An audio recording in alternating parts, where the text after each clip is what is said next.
Sir 14% आरक्षण 16% आरक्षण अनुसूचित जाति को मिला कोर्ट के निर्देश पर।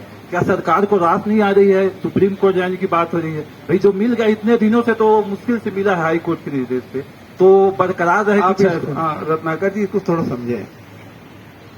जब हम लोग मध्य प्रदेश में थे तो अनुसूचित जाति की संख्या पूरे प्रदेश में 16%, जनजाति के जो संख्या है 20%, और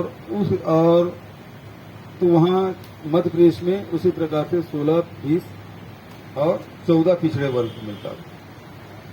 छत्तीसगढ़ बना तो ये अनुपात में परिवर्तन आया तो जो जनसंख्या है आदिवासियों की 32% है, अनुसूचित जाति के 13% है जनगणना के हिसाब से, लेकिन पिछली सरकार ने उसे 12% दिया।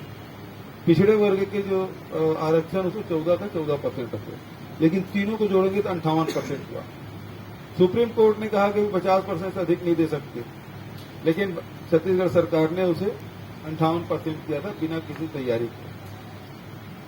कोर्ट गए, कोर्ट में स्टे हुआ, स्टे चलते ये घटना है 2011-12 की, जब आदिवासी लोग आंदोलन किए कि भाई हमारी जनसंख्या जब 32% तो हमको 20% क्यों मिल रहा।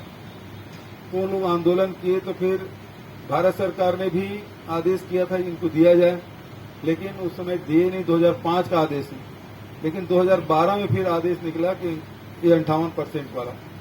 अब पिछली सरकार ने 6 साल में 18 तक उनको मौका था, इस दिशा में कोई काम नहीं किया, और नहीं करने के कारण से उसी आधार पर जो हाई कोर्ट है वो इस आदेश को निरस्त किया।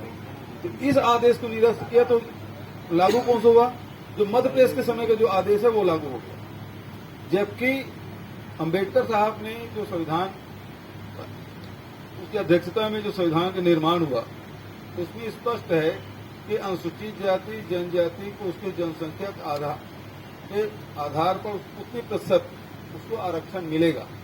आज के जनसंख्या के हिसाब से उसको सर्वे करा के उसमें संशोधन किया जाता तो बेहतर है। सुनो तो भाई, अब इस मामले में जो 2011 का सेंसस है उसमें 13% है, और उस आधार पर हमने पिछले समय अनुसूचित जाति को 13%, अनुसूचित जनजाति को 32%, पिछड़े वर्ग को 27% जो मंडल आईआईटी में सिफारिश है, और भारत सरकार ने ईडब्ल्यूएस को जो उच्च वर्ग के, सामान्य वर्ग के जो गरीब तबके के लोग हैं उसको 10% देने का